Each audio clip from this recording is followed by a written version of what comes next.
ძველი წიგნის ფურცლების ასე გადაკეცვით დავიწყე ახალი დეკორაცია.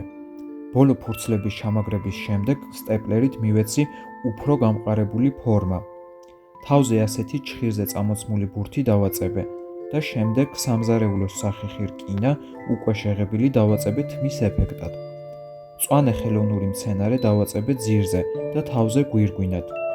თოკისგან გავუკეთე ხელებიც. მუყაოს პატარა წიგნიც დავაკავებინე ხელებში.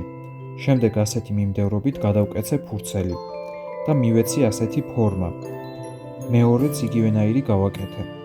ბურთის გადაბმაში გავუკეთე კანტი და ბაფთა. ფრთებიც მივაწებე.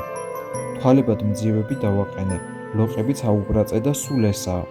დასრულდა ჩვენი დეკორაცია.